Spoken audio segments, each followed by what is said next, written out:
Guys, myself, Chris Credit OBE, hitting you with a quick one. Raw Talk True Seasons. Now, I'm not even going to hype on this because a lot of people say, oh, Chris, you're always shouting, this guy always shouts. But if this is what we want for our kids, then just let me know now. If this is what you want for your 13, 12-year-old child to be going to school and seeing their student or seeing their friend being run down by a student that's got another knife, bellied up. Now, a lot of people sit there and say to me, oh, Chris, it was like that back in the... Once again, if this is the case and it was like that when we was younger, then right, I'll put out my hands. I won't even do no more videos of knife crime and everything. If everyone believes that this is okay, this is acceptable, and kids dying on our streets and kids being stabbed up, it's okay. And you know what? We've got this because it seems like we're failing as parents. It seems like we're failing as men. It seems like we're failing as fathers, that the fact that we can sit there and say, do you know what? It was like that when I was younger. Or do you know what? We can sit there and say, not my child. Do you know what I mean? But our children are seeing this. So regardless of your child's involved, regardless of your child's in a gang, it's got to a stage now where your child's going to school and then your child doesn't feel safe at going to school. This should be safe havens. These safe havens are meant to be home. Your safe haven's meant to be your school. Your safe haven's meant to be church. Your safe haven's meant to be youth clubs. All these kind of things are meant to be safe havens for children and no longer safe havens anymore. And I sit there all the time and I'm like, come on guys, where's the parents? Where's the government? But it seems like everyone gets on to me and says, oh, all you do is shout at everyone, Chris. And I'm like, okay, cool, I won't shout. I won't say nothing. Do you know what, kids? Run around and do what you need to do. Gang chat all day long. Because it seems like that's what we're promoting. We'd rather see that and then come up with excuses on the reasons why our children are doing it and not looking into the side of, right, there's a lot of mental health. Not looking into the side of the sense of lockdown and what's happened. Like, there's a young child that came up to me and said, Chris, I'm not even ready for year 10. It's not fair.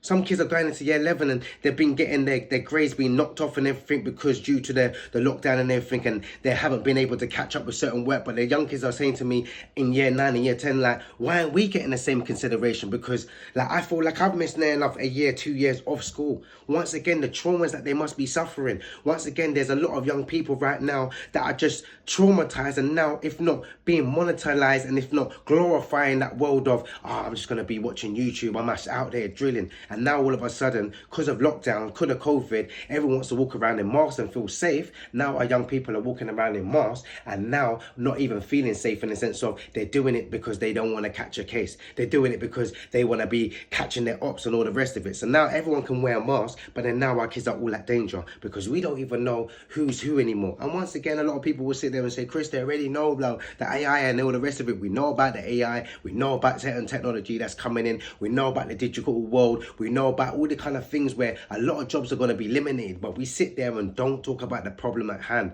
And now we've got to a stage of young people being able to go to secondary schools and not feel safe. Help me make it sense.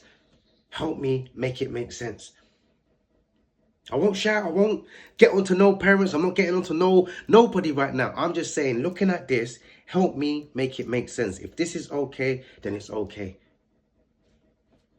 This is the new generation that we're living now. But I'm telling you right now, for my children, I'm telling you right now, for the kids that I teach, I'm telling you right now, for the people that I influence, I'm not accepting that. I'm not tolerating that. It's not happening. Not on my watch. I'm not going to sit there and allow young people to feel like it's okay to gangbang. It's okay to stab. It's okay to lose your life at the age of 13, 16. Getting sentenced to 25 to life. And we're not sitting there saying that the music's a problem. We're not sitting there saying the game's a problem. We're not sitting there saying we are the problem. Because either the kids are bad, or if not, we are bad parenting. Because right now, something's gone wrong.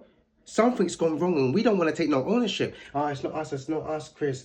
Oh, it's the government. They don't allow us to have any rules. And the government's like, it's not us, it's the parents, rare. The parents is like, it's not us, it's the police, rare. The police is like, it's not us, but how can we control anything if they're the kids? The kids is like, it's not us, I haven't been taught right. So who is it? So everyone's passing the buck, but no one wants to take responsibility. These are still kids.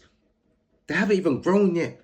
They don't even know real talk, right from wrong. They don't even know catching a sentence is going to waste their whole life. They can't even fathom it. Imagine when you was younger, when you was 15, how could you fathom knowing that if you got committed a crime and you knew that this was going to stop you later on in life when you're 35, 36, would you have probably done it? Right now, being 35, being 36, being in your 40s, would you have done certain things when you're... Of course not.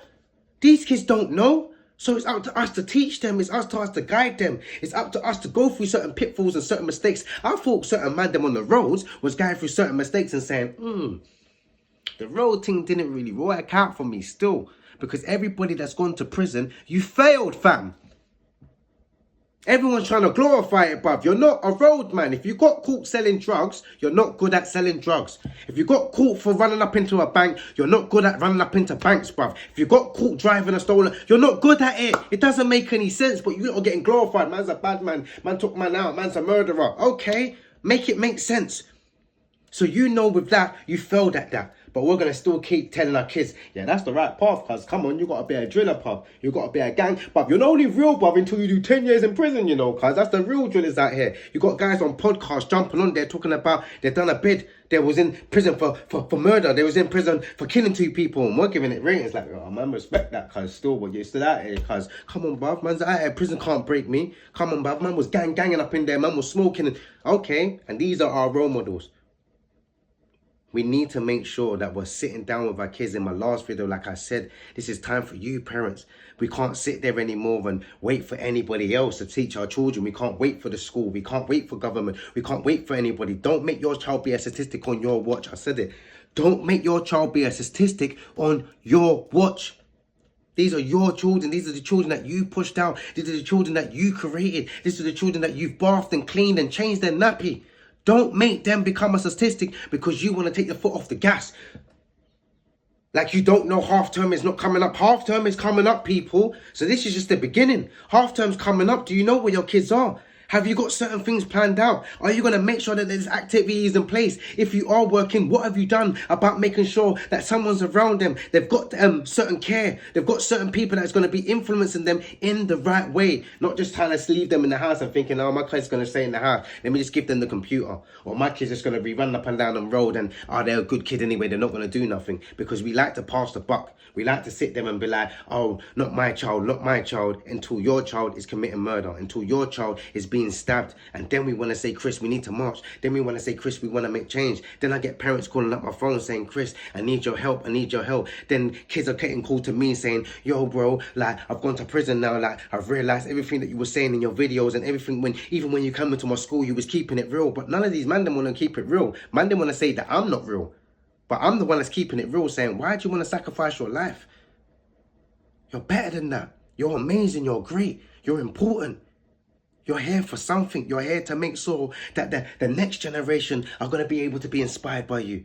No, we told them to be gangbangers and everything. And then I'm the wrong guy because I come on here and I'm like, cuz, there's another way. I'm like, you know what? If that means you walk away from the situation, if that means you run away from the situation, if that means that you're a pum-pum and you're a cool, say what?